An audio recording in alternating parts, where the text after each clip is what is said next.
कपड़े, सफाई व चमक का डबल धमाका। गोगा लाए हैं डबल एक्सल। वॉशिंग मशीन एवं कपड़े दोनों को रखे सुरक्षित। Goga double axle.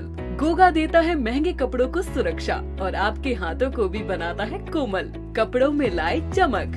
Goga washing powder. Mathura के रेलवे ग्राउंड में हर वर्ष की भांति इस वर्ष भी ब्रजरज उत्सव 2025 मेले का शुभारंभ किया गया। उत्तर प्रदेश के कैबिनेट मंत्री चौधरी लक्ष्मी नारायण ने रिबन काटकर ब्रजरज उत्सव मेले की शुरुआत की। इस उत्सव में दूर दराज से आए कलाकारों को मंच पर अपनी प्रतिभा दिखाने के लिए जगह दी गई। कई बड़े कलाकार राज्यों से इस कार्यक्रम में अपनी प्रस्तुति देने के लिए शामिल हुए और आने वाले दिनों में भी शामिल होंगे। इस उत्सव में शिल्पी कलाकारों ने अपनी स्टॉल भी लगाई। ब्रजरज उत्सव का 11 दिनों तक आयोजन किया जाएगा, जिसमें मथुरा की सांसद हेमा मालिनी भी अपनी प्रस्तुति 4 नवंबर को देंगी।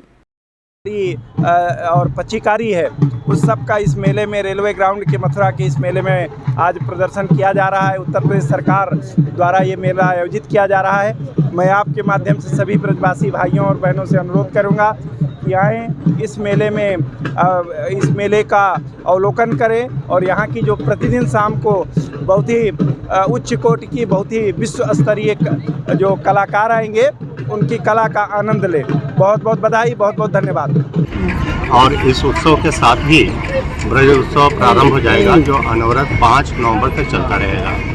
यहाँ पर जैसा कि आप लोग देखा होगा, इस मेले में यहाँ 100 से ऊपर शिल्प कला की वस्तुओं के स्टॉल लगाए गए हैं और एक शानदार फूड कोर्ट लगाया गया है, जिसमें ब्रज कुजिन की व्यवस्था है। और ब्रज कुजिन के अलावा अन्य स्थानों के भी व्यंजन यहाँ पर एक साथ उनका आनंद लेने को मिलेगा। लेफ्ट हैंड में देखिए, यहाँ पे झूले वगैरह और सब लगे हुए हैं, ताकि परिवार के साथ आने वाले लोगों के बच्चे उसका आनंद ले सकें। आज से लेकर के 10 तारीख तक प्रतिदिन 3 बजे से 7 बजे तक सांस्कृतिक कार्यक्रम स्थानीय कलाकारों द्वारा प्रस्तुत किए जाएंगे और उसके बाद प्रतिदिन किसी न किसी बड़े कलाकार द्वारा प्रस्तुतियाँ की जानी है। जैसे कि आज यास्मीन सिंह द्वारा डिवाइन कृष्णा नामक एक क्लासिकल नृत्य प्रस्तुत किया जाएगा। कल कन्हैया मित्तल का डिवोशनल सॉन्ग है और इसके बाद सुरेश वाडकर की नाइट है। फिर 2 महानाट्य प्रस्तुत किए जा रहे हैं यहाँ पर। पुनीत स्तर के समूह द्वारा अभिनीत जय श्री कृष्णा गीता सार, जो बहुत ही शानदार प्रस्तुति होगी और यहाँ जान के आपको खुशी हो रही होगी कि उसका पहला मंचन ब्रज उत्सव के स्टेज से ही हो रहा है। और मनोज जोशी, पद्मश्री मनोज जोशी का चाणक्य महानाट्य यहाँ पर प्रस्तुत किया जाएगा। श्रीमती हेमा मालिनी जी द्वारा भी एक प्रस्तुति यहाँ पे 4 तारीख को होनी है, यशोदा कृष्ण, जो बहुत ही प्रसिद्ध है। और अंत में 5 तारीख को यहाँ पर कवि सम्मेलन के साथ इसका समापन होगा। इस बीच में पूरे का एक महत्वपूर्ण ग्रुप आएगा, स्वप्निल रास्ते। तो उसमें इंडिया के जितने भी फोक डांस है, महत्वपूर्ण फोक डांस है, उन सारे लोक नृत्यों का एक समागम उनके कार्यक्रम में मिलेगा। इसके अलावा बहुत सारे प्रतिदिन कार्यक्रम हैं। कुछ विभागों के भी अपने प्रस्तुतियाँ और उनके कार्यक्रम हैं, उनके जानकारी देने के लिए कार्यक्रम है। तो मैं आप लोगों के माध्यम से अनुरोध करूँगा कि लोग भारी संख्या में आएँ, इस उत्सव का आनंद लें और यहाँ पे आने वाले शिल्पकारी की वस्तुओं को देखें, उनकी खरीदारी करें, शिल्पकारों का उत्साहवर्धन करें और यहाँ पर होने वाले कार्यक्रमों का भी आनंद लें। सर, इस बार क्या विशेष जो पिछली बार से किया गया है, क्या मुख्य उत्सव? हर उत्सव अपने आप में विशेष होता है और ब्रज क्षेत्र पूरा तो उत्सवों का नगर ही है। तो अभी आप लोग इसके लिए आप कार्यक्रम से जुड़िए। आज के क्लासिकल नृत्य से ही आपको पता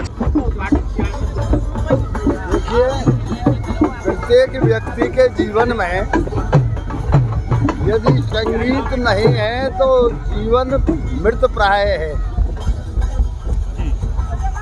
जीवन में जब तक संगीत की भावना होती है तभी तक जीवन सा सार्थक लगता है।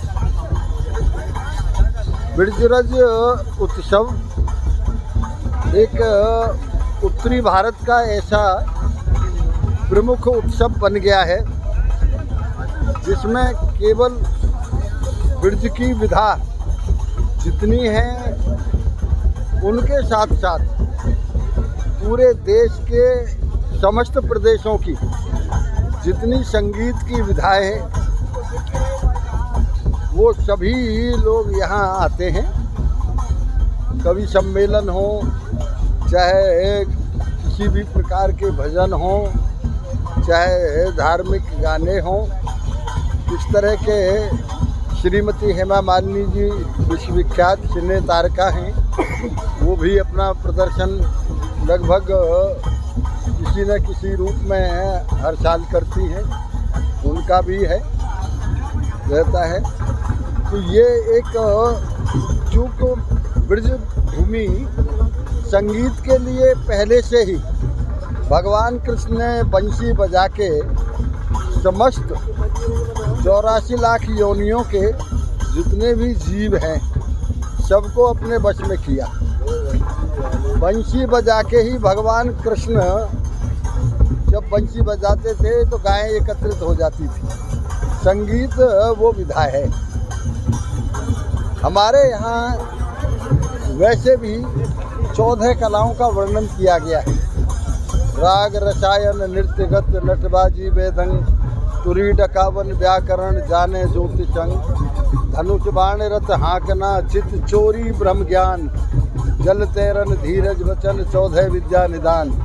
तो सबसे पहला ही राग है, सबसे पहला ही रंग है। इसलिए ये ब्रज उत्सव आज इतने परवान चढ़ चुका है कि जिसमें भारत के प्रधानमंत्री आदरणीय नरेंद्र मोदी जी भी आ चुके हैं, मुख्यमंत्री जी भी आदरणीय योगी जी अनेक बार आए हैं, और भी इस तरह के हमारे जो देश के नेता हैं वो आते रहते हैं यहाँ। इसलिए ब्रजराज उत्सव को समस्त ब्रजवासी इस तरह से मनाते हैं कि दीपावली के बाद तुरंत, जिस तरह दीपावली में हर सनातन धर्मी ये समझता है कि मेरे घर में ही भगवान राम आ रहे हैं, उसी तरह से ब्रजराज उत्सव को भी हर ब्रजवासी बड़े ही भाव से मनाता है। और इस ब्रजराज उत्सव की सफलता के लिए मैं तीर्थ विकास परिषद, जिलाधिकारी जी और समस्त अधिकारियों को बहुत बहुत बधाई, शुभकामनाएं देता हूं। ये निर्विघ्न संपन्न हो।